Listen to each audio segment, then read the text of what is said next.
Sex sells, dude. I mean, Hensem, yeah? Barbering, a profession that evolved from being the village doctor that, aside from grooming, performed dental work and even minor surgical operations. The trade has now become a cultural phenomenon within the male community. Female barbers are quite rare, at least here in Singapore. Unfortunately, as progressive as we try to be, innate gender stereotypes still exist. Murmurs of male barbers being more skilled than their female counterparts, or the lack of trust in letting a female cut one's hair. My name is Suryan, and today I'll be talking to female barbers who've achieved legitimate careers in barbering to learn what it's like to be female in a male-dominated industry, in hopes to squash any existing stigma. Welcome to the Groom Room. Hi, I'm Suryan. I'm fit. My name is Suryan. Oh, I'm Nega. I'm Suryan. Hi, I'm Zin. Thank you for coming out and telling me about the world of barbering in the eyes of a female barber in that sense. Oh, thank you for having me. Great. So how long have you been barbering? I would say close to 3 years. 2 years-ish. Could say 6 years. How was it like in the beginning? Did you mess anyone's hair out? Definitely, every single barber will mess up someone's hair, will cut someone's throat. Because if you're doing beard trimming, you're going to shave at the neck area, you will cut someone's throat, but not to the extent where the person will die lah. Right. Yeah, small little things that some customers cannot accept because it's painful. He was my first real paying customer. Okay. But that guy, he was very understanding. I did a zero, like the back of his ear. So because of that, he had to go a whole zero, like mid-zero. It was supposed to be a taper cut. Yeah, still traumatized by it, but... So in that sense, like the skill is more, not so much about making the mistakes, how you recover from it in that sense, right? Yeah, correct. And how you identify the problem, how you rectify the problem once mistakes made. Because at the end of the day, I feel like as a human being, we're not robots. So we're not 100% like perfect. So we will one or another, like as much like how many years of skill set you have, there's one day you'll make a mistake. Could you just share with me the differences between a barber and a hairdresser? Barber, I feel like we're more chill. In my personal opinion, I think as a barber, we are more meticulous in what we do in terms of how hairstylists do their job. Not saying that they are not meticulous, but in terms of men's grooming or men's haircut, barbers are more meticulous. The fades are more obvious. The fades are according to how the client wants. Is there an edge or a skill that you think you have over a male barber? I would say I'm gentle, more gentle. More gentle? Okay. That's what like some of my clients actually tell me. Because some guys can be a bit rough. They're like, they want it fast, like bam, bam, bam. I'm just like, I just take my time and then just enjoy the process. I have to compete with other female barbers. I have to compete with other male barbers. But in all of us are almost the same. Whether you want to portray yourself as like a master barber or like the head barber or something like that, at the end of the day, you're still a barber. Compete with the best rather than the actual gender. Yeah. I do it better than a guy. Sex sells, man. Sex sells, dude. I mean, it's the truth. I mean, yeah, that's just it, like if you have the charm and you know how to charm a person and tell them what looks good and what not, and you make them believe in you in a way. Because I have experiences, my first time cutting, like they are intimidated by me because I'm a girl. Like, do you think you can actually do it? Like, that when once I did it and I have like that confidence, right? It's like done deal. He's coming back.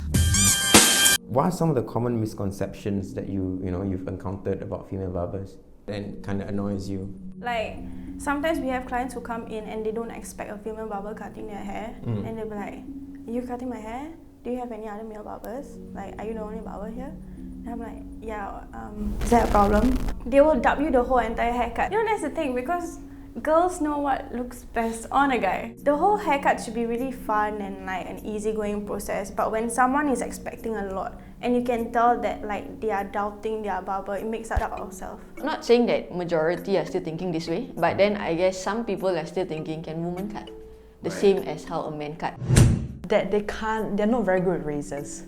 There's this new client that walked in and then he wanted to do his beard, but then he saw that I was a female and then he requested for a male barber instead, because he just thought that I wouldn't be good with razors. Right. So I just feel like you don't have to please everybody. Of course. I mean, the world's so huge. You can only please everyone, right? Yeah, correct. I mean, you are in a neighborhood where it's predominantly, Malay Muslim dominated. Would you say there are some, religious prohibitions that come to, as to why they don't want you to cut their hair? I still remember this one client. He and his wife came by.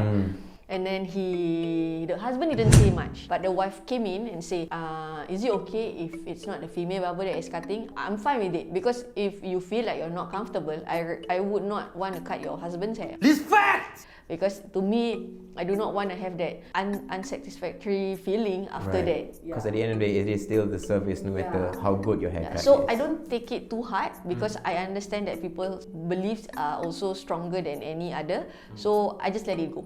We have clients who come with their wives, their girlfriends, Right. and some of them are Malays definitely. So the religious thing really plays a part. Okay. So I'll ask I'm cutting your hair today. I'm cutting your hair. Is it okay?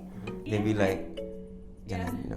It's fine. We have other barbers definitely. So if it's an issue, it'll be settled. From the get-go, when I saw you earlier at the shop, you look very different from a common or typical girl in Singapore. Do you think that gives you a sort of a edge, or does that change the perspective of a guy? And if they see a more feminine barber, they're like, I don't think she can do it. The good thing is I don't get hit on. Oh, that's good. I guess that's good. Was there ever a time where a customer made you uncomfortable, in any sense, for that matter? Based on my gender, he was already unhappy of getting hair cut by me. Okay. So as much as I can put in 110% and giving my best service for him, he will never be happy or satisfied with whatever I cut for him. He was really happy when I actually had to ask my colleague, which is a male barber, to rectify whatever problems that he had with the end result. At the end of the day, as I mentioned, you can't please the whole world. Right. It just sounds like a salty guy. Was he older, younger? No. He's quite old. It's usually how they are. If you were to cut, to be on the chair, would you stare at your barber? I close my eyes. Yeah, so most of the time people don't really look at your barber lah. They will just look at their haircut a bit, and then they just look away or look on their phone. But these few customers, they will just stare in the mirror and look at you. I don't know whether they are just dazing off. Okay. So I feel uncomfortable, but I felt like maybe he's just looking at me, or maybe looking how I cut. But the staring was just creepy lah. Do you think they're just doubting whether you can do it, or whether you do something wrong? Maybe. I don't know. But I've never questioned. But they are my returning customers lah. But now they don't stare at me anymore. Okay, there was a time that we had a plus size. Very good vocabulary. Yeah. Customer who came in. So after the haircut, we did a hair wash, and he couldn't fit into the hair wash thing. So I was calling the other barbers okay, so what do we do now? Because it's the first time I experienced this had ever happened. So how are we gonna do the hair wash? Was there no prejudging when he came I don't think he's gonna fit?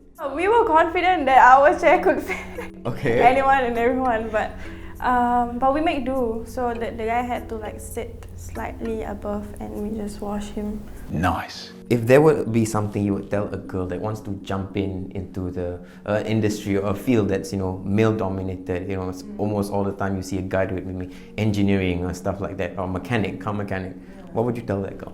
Just don't think too much about it, and also don't compare yourself to others. It doesn't matter what kind of gender it is.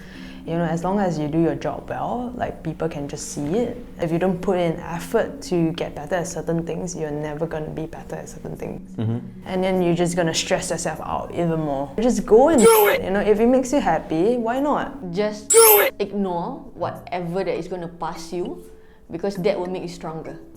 If you keep on believing that you can't, then you can't. Never judge yourself, because at the end of the day, you are the one who's going to make it, not the people that are going to judge you. Okay, so I've prepared something special. These are the haircuts that I've amassed over the years, from what I thought were interesting, which I just want to show you and have a rough idea of what you think is the best haircut and what's the worst haircut from here. Okay, so here you go. This is the first one. Oh, okay. Actually trying to like channel the, what's his name? Harry Styles? Oh, is it? Oh, okay, well no, I guess not. Okay. She's just scrolling past. If you can see, you have a sharp chin. Not anymore, so. But then again, this created more weight on your head. Right. So it gives you the shape where your head is bigger than your face. So this one, Yeah. I can't say much about it because a lot of insurance agents have this kind of hairstyle. Auntie, like the side, like clean and neat, please. Yeah, that's what I actually said. Yeah. Clean and neat and then stick back. That's it. It's just nice, you know, if you want to go for a meeting, but after that you want to go for, like, you meet your friends after work. This look can complement both styles. I tried really hard to make that flick. It cannot be too long though, but this is just nice. If it's too long, you're just like messy. This kind would usually be, you know, those Grease era. Yeah. Like I could see that. Elvis Presley kind. Elvis Presley, okay. Yeah. And it's just like, I think like even during the era and then now we have similar hairstyles. It's just a matter of how you make it modern. This is nice. This is getting there. What does that mean? Like before you actually got to this. I think your features is okay lah. You have nice features. Back then, But then again, I see that you did like a taper at the side here. Yeah. Like that's good. One thing about having thick hair and long hair, if you want to keep that length, the sides have to always be a bit tapered. this one, bald. Do you think I can pull off the bald haircut? Oh, okay. Yes, not. Moving on. If you're not ready for a buzz cut, you can always try a crew cut first. Crew cut, right. Yeah, still using a scissors work like at the top, so you can have a taste first. Of a crew cut. Yeah, of a crew cut. Oh, I like this one. But that's just NS, like everyone has this haircut. But you look smart. You look neat. Yeah, it shapes the face because you have a very symmetrical side. Then the bottom, it's quite sharp. So you want it to balance. Okay, so this one is what you're having actually. It's just this is a neater version of what you're having now. This is just not me. Yeah, it's not neat. I thought I looked so cool. Yeah, I think this works. Usually it's not that heavy. Right. Yeah, everything is layered nicely, but the sides doesn't overpower your top. Yeah, I like the length. Right. But I like how the length is there, but you could still style it up and make it look smart at the same time. I think the best one will be no, not this. This. I think this is like sort of like each the best. I would say this one. I think the worst. I think it's the first one. The least favorite, I would say this one. But yeah, I think it would be good for you to shout out your barbershop, shout out your Instagram. You guys can visit our barbershop, Limpi Barbershop. You can visit us on Instagram, Facebook. You can book online. You can just find me as Zain Churu, but I just like to enjoy things other than barbering as well. Yeah, but you can give Lim Barbershop a follow, or you can actually just watch the YouTube videos or like follow them on YouTube and stuff like that. I have a barber account. It's Negret, so it's _NEGRETTE_. No regrets with Negar, the barberettes. Great. After speaking with these female barbers, I've come to realize that their passion and love for the art form is just as strong as any male barber. They probably will listen to you better and even give you better advice. And in a world where looks for the most part are everything, why not listen to someone from the opposite sex that probably knows what a girl wants?